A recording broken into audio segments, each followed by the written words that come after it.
Bupati Kediri, Hanindito Himawan Pramana. Kita sekarang menginjak kepada Mbak Putri, kepada para kepala daerah yang berada di sekitar proyek itu, terutama di sekitar bandara. Ini ada. Nah, ini setelah ini ada satu lagi kepala daerah. Ya, kepala daerah tetangga ini, bertetangga. Jadi yang satu kota, yang satu kabupaten, dan kebetulan kabupaten punya gawe besar karena disitulah nanti akan ada, dan sekarang tengah dibangun bandara. Selamat siang buat Mas Bupati Kediri.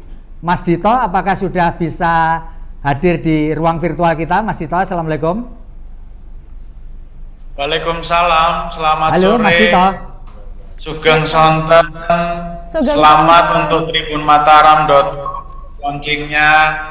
Iya, terima kasih Mas Bupati Dito. Mas Bupati, ini kebetulan di Kabupaten Kediri ini kan sekarang jadi primadona nih, karena akan ada bandara internasional, lalu kemudian akan menjadi pintu masuk kesekian ke wilayah Jawa Timur. Gimana ini persiapan dari Kabupaten Kediri untuk menjadi pintu masuk yang kesekian ke wilayah Jawa Timur, dan nanti akan menjadi pintu masuk ke wilayah Mataraman? Betul. Sebenarnya. Silakan Mas Bupati.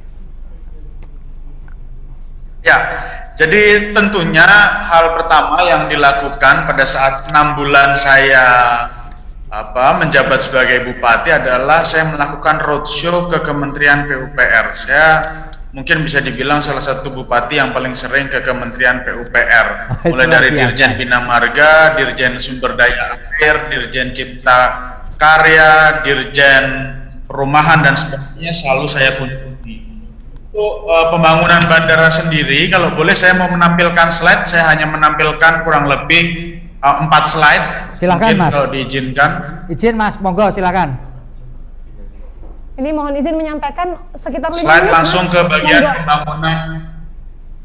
Ini slide-nya nggak lama, 5 menit nggak nyampe kok. Langsung ke pembangunan Bandara Kediri. Next, coba. Langsung di next.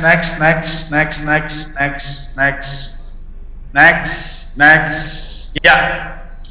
Pembangunan Bandara Kediri ini salah satu bandara swasta pertama yang ada di Indonesia, dan ini sebenarnya dibangun untuk menopang embarkasi haji yang ada di Surabaya. Karena sudah begitu banyaknya jamaah, maka diharapkan Bandara Kediri ini bisa menjadi salah satu bandara yang bisa menopang nanti jamaah haji, khususnya mungkin dari Mataraman. Nah, sekarang proses cut and fill sudah selesai 100%. Bandara sendiri sudah mulai masuk ke proses pembangunan, sudah di tahap runway-nya sudah mulai dibangun, dan drainasenya sudah ditata. Jadi kalau Pak Wali tadi khawatir akan banjir, insya Allah kita pikirkan betul Pak Wali, bandara ini nanti tidak akan menyebabkan banjir, dan begitu pula juga dengan jalan tol. Langsung masuk ke slide berikutnya terkait tol Kediri Tulungagung ataupun Kediri Kertosono. Ya, ini tol Kediri Kertosono, tol yang dibangun oleh PT JNK dan tentunya disupervisi langsung oleh Pak Hedi Rahadian selaku Dirjen Bina Marga. Ini kurang lebih akan melewati 2 kecamatan di Kabupaten Kediri, yaitu Kecamatan Banyakan dan Grogol. Ini estimasi akan beroperasi pada tahun 2023. Maka apa yang kami persiapkan sekarang ini, selain pembangunan jalan tol, kami mempersiapkan juga pariwisata dan UMKM-nya.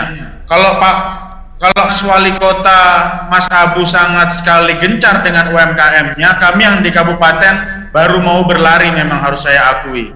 Kami baru mau berlari untuk bisa mengimbangi UMKM yang ada di Kota Kediri, karena sebenarnya UMKM yang ada di Kota Kediri pun itu pasti rata-rata dari kabupaten asal muasalnya. Boleh langsung masuk ke slide Kediri Tulungagung. Nah, ini Kediri Tulungagung juga jalan tol yang dibangun oleh pihak swasta.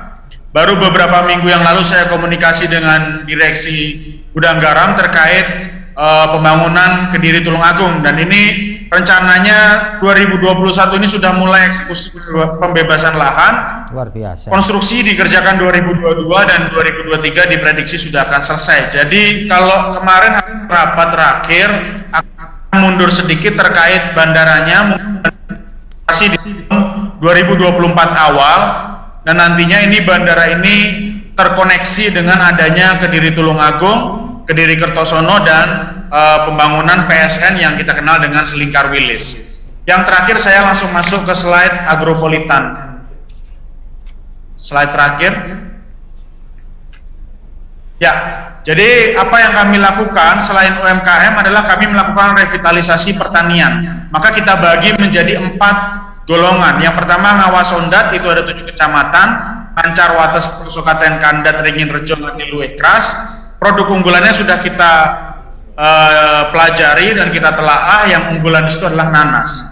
Lalu yang berikutnya ada Agropolitan Palempari, Pare Pelemahan Papar Purwasri. Nah, itu unggulannya padi, lalu ada pakan cupong, unggulannya cabe, dan Sego Batam, unggulannya mangga podang. Jadi sudah kita plotting tiap daerah punya unggulan kawasan agropolitan masing-masing. Agar apa?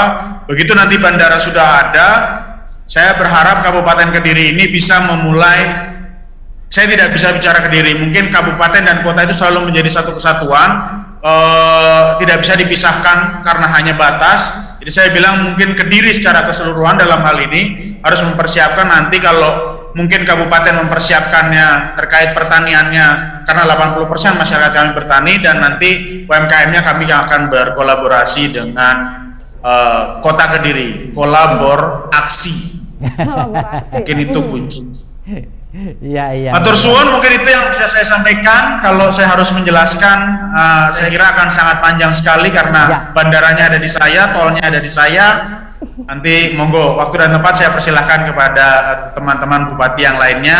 Tadi saya lupa mengucapkan yang saya hormati Pak Menhub atau yang mewakili Pak Dirjen Bina Marga. Titip Pak, usulan saya yang ada di kabupaten terkait jalan tol, tolong Pak Dirjen dikawal. Lalu Pak Wagub tadi sudah melanjutkan perjalanannya. Pak Suprianto selaku Direktur Rumah Sakit Iskak Tulungagung, dan Bapak Ibu seluruh teman kepala daerah yang saya hormati dan saya banggakan. Matur nuwun. Selamat sore. Wassalamualaikum warahmatullahi wabarakatuh. Luar biasa ini ya Mbak Putri ya. Sudah Luar kita biasa. bisa lihat perkembangan selatan ini, udah ada bandara, jalan tol. Betul. Ya nanti kita wisatanya ke sana aja. Siap.